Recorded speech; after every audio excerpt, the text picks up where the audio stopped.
Shalom saudara yang dikasihi Tuhan. Apa kabar saudara? Dimanapun saudara berada hari ini, saya berdoa saudara tetap dalam keadaan baik, sehat kuat, serta berlimpah dengan ucapan syukur. Sekiranya di antara saudara ada yang terbaring karena kelemahan tubuh ataupun karena sakit, saya berdoa dari tempat ini, oleh bilur-bilur Yesus, saudara dipulihkan dan disembuhkan. Firman Tuhan kepada kita hari ini, cara mengubah nasib. Sebelumnya, marilah kita berdoa. Tuhan Yesus yang baik, terima kasih buat anugerah Tuhan. Sungguh kami ada hingga hari ini hanya karena kemurahan Tuhan. Kami bersyukur punya Tuhan yang baik seperti Engkau. Kalau sebentar kami akan merenungkan firman-Mu, urapilah kami Tuhan, agar kami memperoleh pengertian, terlebih kami menjadi pelaku firman-Mu. Kami percaya firman ini akan menolong kami, memulihkan kami, serta memberkati kehidupan kami. Di dalam nama Tuhan Yesus, kami dengarkan firman-Mu. Haleluya. Amin. Cara mengubah nasib. Yeremia 29 ayat yang ke-11. Demikian firman Tuhan. Sebab aku ini mengetahui rancangan-rancangan apa yang ada padaku mengenai kamu. Demikianlah firman Tuhan, yaitu rancangan damai sejahtera dan bukan rancangan kecelakaan, untuk memberikan kepadamu hari depan yang penuh harapan. Saudara, jelas dikatakan bahwa Tuhan punya rancangan. Jadi masing-masing kita, Tuhan punya rancangan.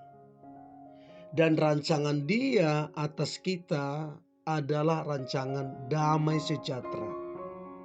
Adalah rancangan yang penuh harapan.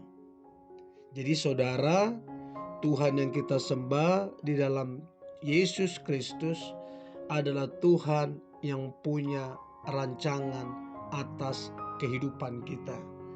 Saudara yang dikasihi Tuhan, apapun pandangan saudara tentang keadaan saudara, tentang nasib saudara, mungkin beberapa di antara kita berkata, inilah nasibku, sudah beginilah nasibku. Saudara, kalau itu hal yang tidak baik, kalau itu hal yang buruk, maka kita tidak boleh memperkatakan itu saudara. Sebab rancangan Tuhan adalah rancangan hari depan yang penuh damai dan penuh harapan. Jadi kita tidak boleh sembarangan saudara untuk kemudian mengeluarkan perkataan ataupun statement supaya itu tidak terjadi atas kita. Saudara yang dikasihi Tuhan, rencana Tuhan itu sangat indah bagi saudara dan saya yang sungguh percaya, yang sungguh mencari Tuhan. Tuhan berjanji menuntun kita, menolong kita, bahkan Dia mengurapi kita dan memberikan kuasa untuk saudara dan saya mampu melakukan firman Tuhan. Namun saudara, seringkali di situasi yang sulit, ya, yang sukar, banyak orang Kristen justru lari ke paranormal, lari ke orang pintar.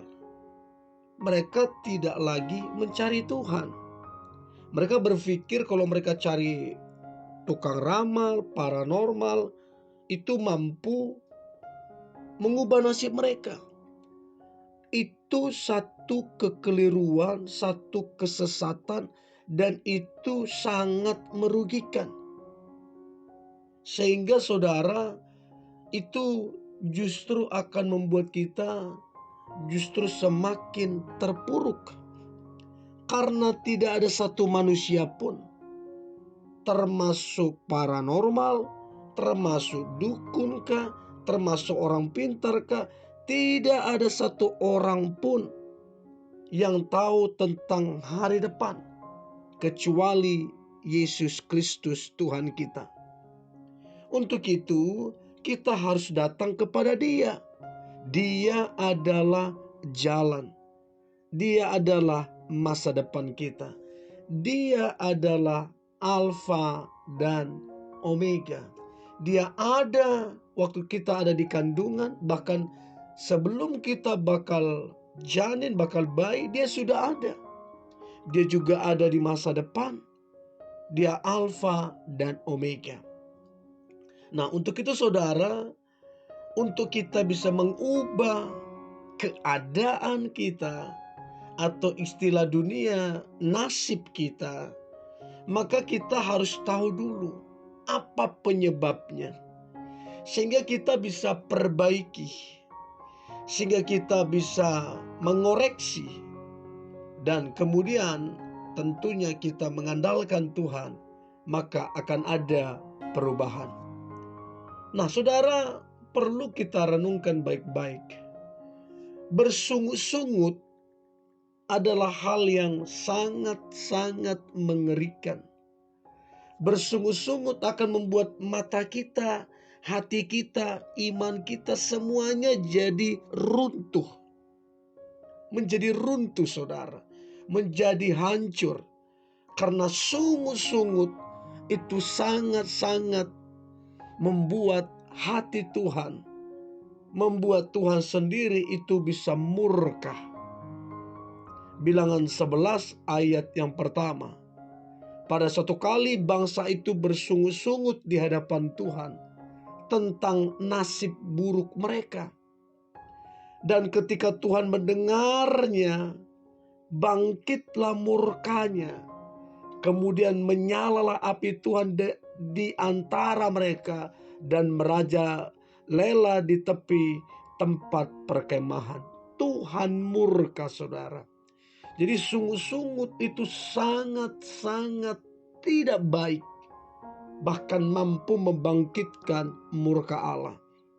Untuk itu saudara, bersyukurlah dan jangan bersungut-sungut.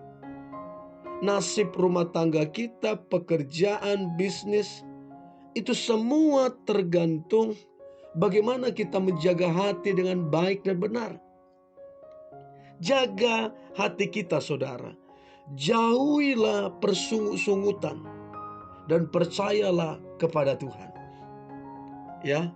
Kemudian saudara, kenapa kita kemudian nasibnya begitu? Karena kita tidak menjaga pergaulan kita. Kita sembarang bergaul. Kita mengizinkan pergaulan buruk merusak kitanya. Untuk itu saudara, pentingnya untuk menjaga pergaulan. Firman Tuhan berkata, pergaulan yang buruk merusak kebiasaan yang baik. Kita perlu mawas diri dengan pergaulan di sekitar kita. Kita harus bisa membedakan mana pergaulan yang buruk, yang kompromi dengan dosa. Kita mesti bedakan dan kita mesti tegas. Kita mesti lebih menjaga hati Tuhan daripada menjaga hati teman yang berusaha merusak kehidupan kita. Kemudian saudara, untuk kita mengubah nasib kita dalam hidup ini, kita mesti rajin. Orang malas, kata firman Tuhan, janganlah ia makan. Tetapi orang rajin akan menangkap buruannya. Jadi saudara, untuk kita mengubah nasib kita, kita harus rajin. Ya, harus rajin dalam hidup ini. Kita mesti kerja ulet, kita mesti kerja keras, kita mesti disiplin, dan memang semuanya karena anugerah Tuhan. Tapi Tuhan memberikan kita ruang untuk kita kerja keras, untuk kita disiplin, supaya berubahlah nasib kita. Nah, kemudian saudara, untuk mengubah nasib kita harus mengutamakan Tuhan dari segalanya saudara. Dari apapun kita mesti mengutamakan Tuhan. Karena Tuhanlah yang mampu mengubah hidup dan nasib seseorang. Dia Alfa dan Omega. Dia berkuasa, dia mampu mengubah apa yang tidak mungkin menjadi mungkin. Untuk itu saudara, diberkatilah orang-orang, kata firman Tuhan, yang mengandalkan Tuhan. Dan saya percaya orang yang rajin, ya saudara, orang yang bersyukur, ya, orang yang menjaga pergaulan, dan orang yang mengutamakan Tuhan, nasibnya akan berubah menjadi lebih baik, dan lebih baik. Dan saya percaya saudara, tahun ini adalah tahun yang baik, tahun di mana Tuhan akan memberkati kehidupan kita, mengubah nasib kita. Mari kita berdoa.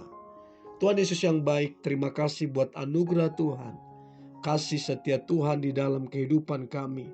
Kami percaya masa depan kami ada di dalam tangan Tuhan. Dan rancangan-Mu adalah rancangan damai sejahtera dan hari depan yang penuh harapan. Kami percaya Tuhan Yesus, hari ini adalah hari yang baik. Sepanjang tahun ini adalah tahun yang penuh dengan mujizat dan berkat Tuhan. Dan biarlah hidup kami mempermuliakan nama Tuhan Yesus. Di dalam nama Tuhan Yesus kami berdoa, haleluya, amin.